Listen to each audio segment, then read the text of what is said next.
Pilot ने जब इस स्ट्रेंज ऑब्जेक्ट को देखा तो ये लो एल्टीट्यूड पे बहुत तेजी से फ्लाई करता बार बार नजरों से ओझल हो रहा था। फोटोरिको में एग्वाडिला कोस्ट के करीब एयर पेट्रोलिंग के एक रूटीन मिशन के दौरान ये ऑब्जेक्ट देखा गया। ऐसा ऑब्जेक्ट पायलट पहली बार देख रहा था, इसी वजह से उसने इसको ट्रैक करने का फैसला किया।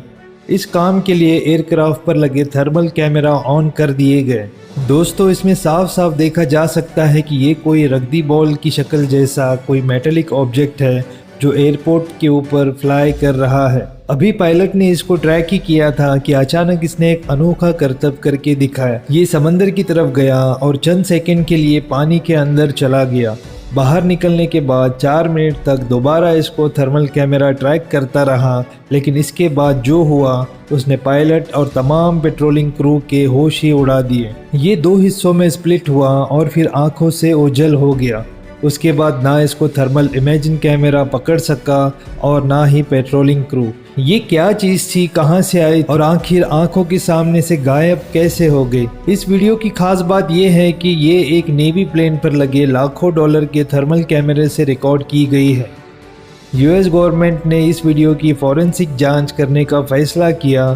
सबसे पहले तो ये देखा गया कि ये वीडियो असली भी है कि नहीं, कहीं इसको एडिट तो नहीं किया गया, क्योंकि ये वीडियो यूएस नेवी के एयरप्लेन से रिकॉर्ड की गई थी। इसी वजह से इसमें बेशुमार डाटा मौजूद है। वीडियो पर शो होने वाले जीपीएस कोऑर्डिनेट और टाइम को जब रडार पर रिकॉर्ड होने वाले डाटा से मैच किया गया तो ये बात साबित हो गई कि ये प्लेन उस दिन उस जगह पर मौजूद था। थर्मल कैमरा, जो कि ऑब्जेक्ट के टेम्परेचर के हिसाब से उसको ब्लैक और व्हाइट में डिफ्रेंशिएट करता है, इसके जरिए रात के वक्त भी चीज़ों को आसानी से देखा जा सकता है। कैमरे की फीचर्स को इस्तेमाल करके जब इस ऑब्जेक्ट का टेम्परेचर देखा गया तो ये 104 डिग्री फ़ारेनहाइट या फिर 40 डिग्री सेंटीग्रेड था। यानी ये शक भी क्लियर हो गया कि इसमें किसी किस्म का जेट इंजन नहीं लगा, क्योंकि जेट इंजन की हीट इससे कई गुना ज़्यादा होती है। ये ऑब्जेक्ट असल में कितना बड़ा हो सकता है, इसका अंदाज़ा वीडियो के इस फ्रेम की मदद से लगाया गया। इसमें ऑब्जेक्ट एक लाइट पोल के पीछे से गुजरता है। लाइट पोल जो अमूमन 8 या 10 इंच मोटा होता है, उसके मुकाबले में देखा जाए तो ये सिर्फ 3 या 4 फीट से ज़्यादा बड़ा नहीं लगता।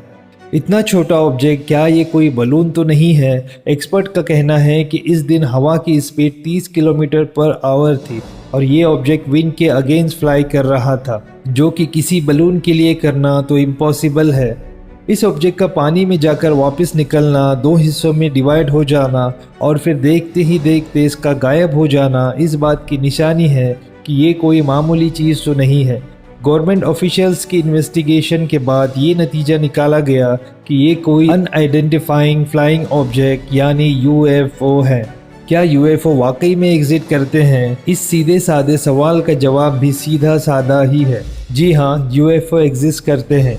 ये कोई पहली बार नहीं बल्कि माजी में कई बार लोगों ने अनआइडेंटिफाइड फ्लाइंग ऑब्जेक्ट को देखा है। यूएफओ का एग्जिस्ट करना इस बात की निशानी है कि हमारे अर्थ के बाहर कहीं न कहीं लाइफ की एक ऐसी फॉर्म ज़रूर मौजूद है जो टेक्नोलॉजी में हमसे ज़्यादा एडवांस है। यूएस नेवी पायलट ने एक ऑस्ट्रेलियन न्यूज़ चैनल को दिए गए इंटरव्यू में साफ साफ बताया है कि दौरान परवाज उनको अक्सर ऐसे अनआइडेंटिफाइड फ्लाइंग ऑब्जेक्ट देखने को मिलते हैं।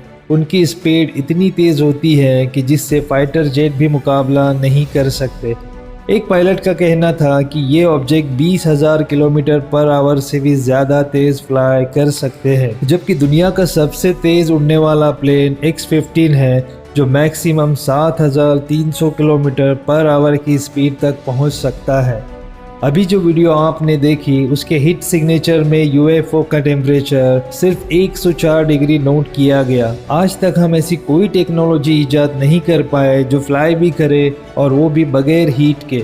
इस यूएफओ का टेम्परेचर लिटरली रूम टेम्परेचर है, जो कि वाकई बहुत हैरान करने वाली बात है, क्योंकि इलेक्ट्रिक ड्रोन्स भी कुछ न कुछ हीट तो जनरेट करते ही है। ये भी पॉसिबल हो सकता है कि जिस तरह हम अपने प्रॉप्स के रोवर्स को लाखों किलोमीटर दूर डीप स्पेस में या दूसरे प्लानेट पर रिसर्च के लिए भेजते हैं, वैसे ही एलियन अर्थ पर रिसर्च के लिए या तो खुद आते हो या अपनी इन मशीन्स को भेजते हो। अगर टेम्परेचर की बात को नज़रअंदाज भी किया जाए तो उसका पायलट की आंखों के सामने 2 हिस्सों में स्प्लिट हो जाना फिर अचानक आंखों से और थर्मल कैमरे से गायब हो जाना इस बात की निशानी है कि ये ज़रूर कोई एक्स्ट्रा टेरेस्ट्रियल ऑब्जेक्ट है।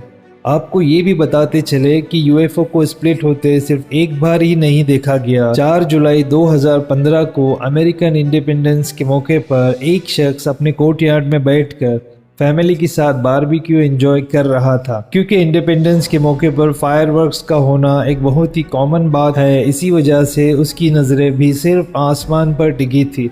अचानक उसने क्या देखा कि चमकती हुई एक चीज़ आसमान पर बहुत आहिस्ता आहिस्ता चल रही है। पूरे 6 मिनट के बाद इस अनआइडेंटिफाइंग फ्लाइंग ऑब्जेक्ट ने अपने आप को 2 हिस्सों में स्प्लिट कर दिया। उसके बाद वो शख्स ये देखकर हैरान रह गया कि एक जो चीज़ नीचे आ रही थी वो एक बार फिर से 2 हिस्सों में स्प्लिट हो गई।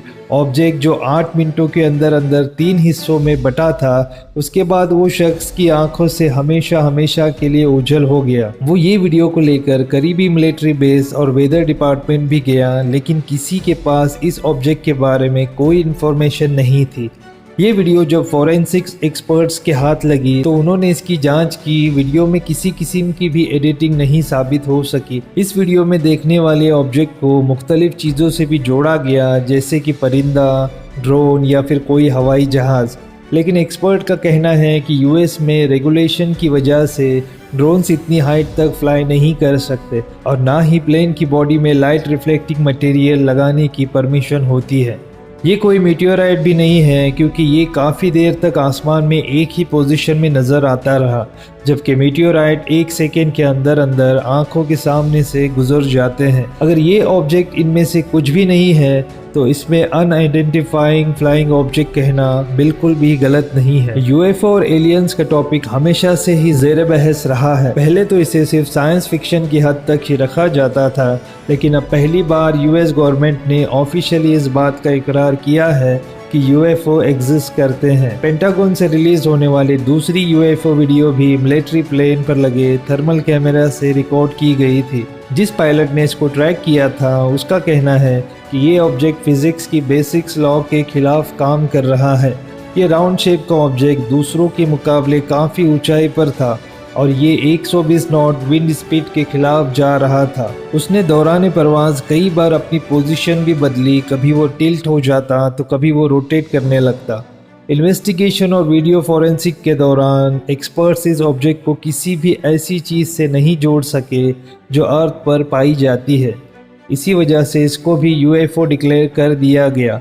जहां यूएफओस की बात आती है वहां एलियन का जिक्र ना हो, ऐसा कैसे मुमकिन है? नासा ने कई ऐसे एक्सोप्लैनेट ढूंढे हैं जहां जिंदगी पाने के असरात मिले हैं, लेकिन ज़रूरी भी नहीं कि जिनको हम एलियंस कहते हैं उनके हमारे तरह के फीचर्स भी हो और उनको जिंदा रहने के लिए हमारी तरह ऑक्सीजन और पानी की ज़रूरत हो। एक थ्योरी ये भी है कि जिस तरह अर्थ पर जिंदगी पानी और ऑक्सीजन की वजह से चलती हो सकता है कि एलियंस की बॉडी ऑक्सीजन के अलावा किसी और गैस के हिसाब से बनी हो। पौधे और दरख्त इस थ्योरी की एक क्लासिक एग्जाम्पल है।